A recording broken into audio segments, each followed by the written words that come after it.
So greetings from Pennsylvania once again, and yes, I don't have a hat on today. Like I said in a previous video, some of you have never seen me without a hat before, but I lost it earlier today. I think there's another one in the Jeep. It's one of my orange fluorescent hats I use sometimes when I'm out in the woods during hunting season, but don't really have to have one on. Like I said, just kind of got in the habit of wearing one when I film. But anyway, I just got done filming the video on Fort Bingham, which is right behind me, the marker. But in this video, we're going to film the story of Fort Robinson, which is another one of these forts during the French and Indian War here on the western side of Susquehanna River. It's definitely breezy out here today. We're going to hop back into the Jeep and we're going to drive down what's called Fort Robinson Road to the location where Fort Robinson was located. And along the way, I'll tell you the story of Fort Robinson. So let's get in the Jeep, get going.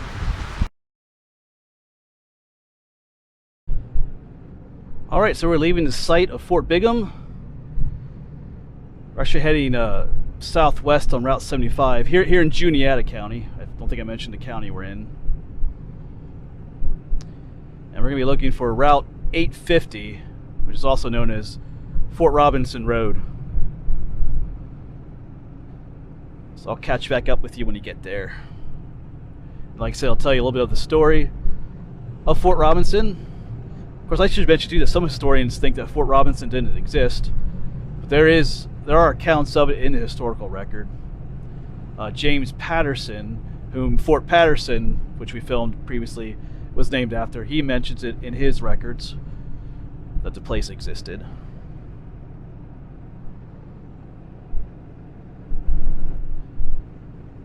Yeah, we're coming up on the junction of 850. This is the town of Honeygrove. We're going to turn left up here.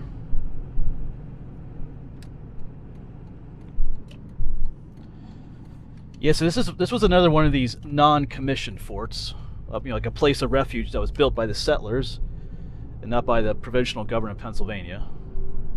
Built as a place where the settlers could go to and hide or find refuge during an Indian attack.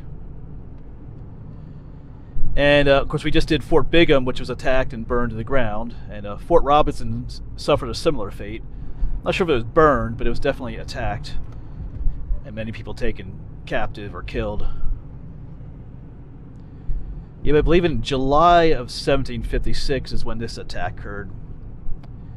And some of the accounts mention one family in particular called the Woolcomber family. They're not sure if that's their real last name, if that's just naming their occupation, something to do with sheep, I guess. Woolcombers, working with wool. But they were a Quaker family, and they only had one survivor from that family.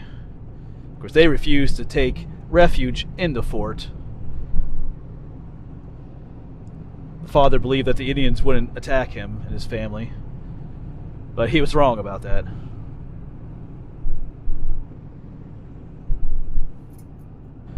So it was harvest time in July of 1756, and it was often a time when the Native Americans would attack. It was during harvest time.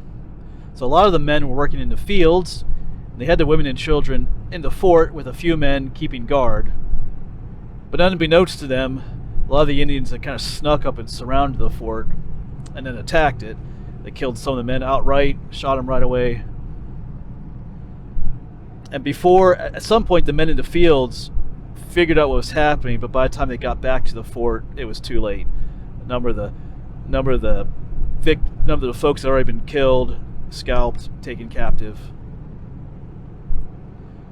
Wasn't really anything they could do anymore.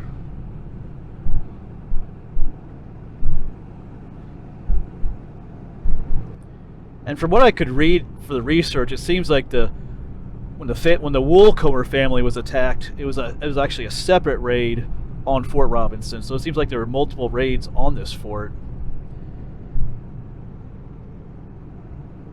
Because in that story, like I said, they were told that the Indians were coming and they sought refuge in the fort. I guess someone had spotted them, but the dad, the Woolcomber, I can say the name right, the Woolcomber family, he decided not to. He thought him and his family would be safe. So when the Indians came to his house, he invited them in actually to have supper, because they kind of knocked. I think they just pushed the door open and came into the house. He invited them to have supper, and they said, "We're not here for supper. We're here for scalps." And that was kind of That was kind of it then. But the one son did escape. He was able to run away, and he ran to the fort where the rest of the inhabitants of the area were staying. And from what I remember reading about, it said about a number of men, almost like 40 men, came to help, but it was too late. You know, the damage was done. So that was probably in a separate raid from the one I told you at the beginning here. It's a little hard to know sometimes with these old stories, these old accounts. Things get kind of mixed up and forgotten over time, these stories. That's the story of Fort Robinson and the Woolcomber family. Very similar to a number of the other stories in this area of other forts and families and massacres. Like I say, eventually we're going to get down to the site of the fort, where the marker is. It's at the junction of Route 850 and Route 274 down in Perry County. We started this video up in Juniata County, but Fort Robinson itself is down in Perry County. And if I haven't done so already, I'll throw a map up showing you exactly where we're headed. But as we drive along on these modern day roads, you gotta think back to then. It was just so much different back then. You know, I don't have to go home tonight and worry about being attacked. You know, being scalped. You know, or having my house burned down and being taken captive. We just, you know, I go home and, you know, I go to bed in security. Don't have to worry about those things. It's just a different time back then. Kind of try to picture what it'd be like to live that way, living in almost constant fear, never knowing when another attack might come, and knowing that there's really not much you can do about it to stop it either. I mean, you could move out of the area, but you know, you spent time, you know, settling up there and stuff. You don't necessarily just want to leave everything you've built and made there on your new homestead. A lot of people did leave, though, too. It was just the safe thing to do. Things got so bad in some of the areas that you just had to move out.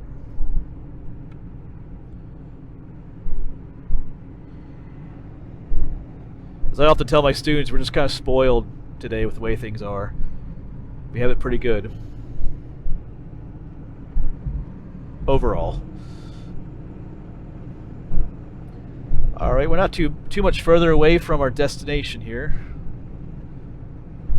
I think up ahead is the Sherman's Valley.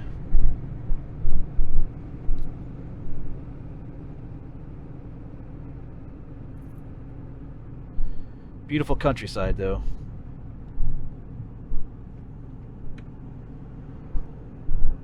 Alright, so just behind us is the junction with Route 274 where the modern historical marker is. That's where I was headed to.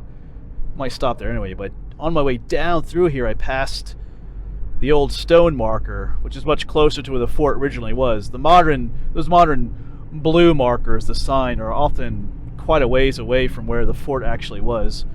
Like in a previous video we did Fort Bigham, the modern historical marker is like over 10 miles away from where the fort actually was. So I'm driving back to where I saw that historical marker. There might be just enough room to pull over, check it out. Hopefully there is. It's just up here a little ways yet.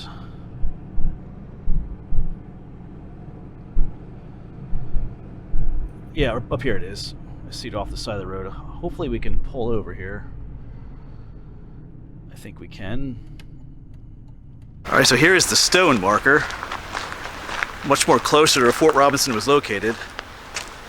Not much room here to park. I got the Jeep. Naomi pulled over right there.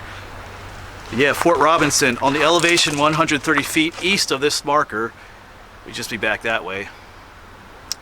Settlers erected a stockade known as Fort Robinson in 1755, the very year of the opening of these lands to settlement. In an attack on the fort during harvest time in 1756, the Indians killed a daughter of Robert Miller, Mrs. James Wilson, and the widow Gibson, and took Hugh Gibson and Betty Henry prisoners. So there you go. The fort was just located up just in that way. on the rise up there.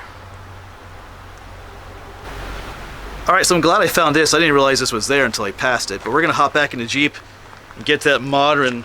Might as well stop at the modern marker too. I got to go that way anyway. Alright, so we're heading back to where the junction with 274 is. Where the modern marker is.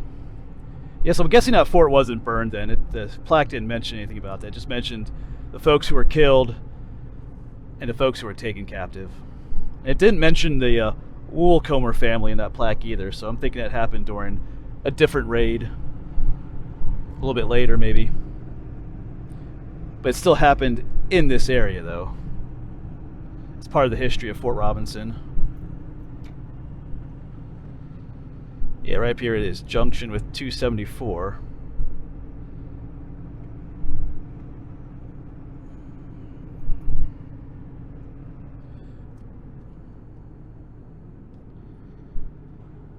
Alright, the plaque is on the other side of the road. Alright, I'll turn you off for now, though, I think. Alright, here we go. You can see it right off to the right. I'm trying to pull in right there. If I can. Well, it's not going to happen. Okay.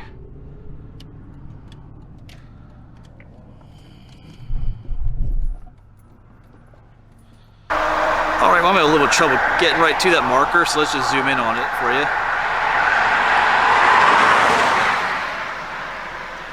It says mostly what we've seen already before. There you go. Yes, this is Route 274, and Route 850 goes up that way. That's where the old marker was. Alright, so that'll be it for this video then, this hatless video. So, thanks for coming along as always, and hopefully I'll see you on the next one.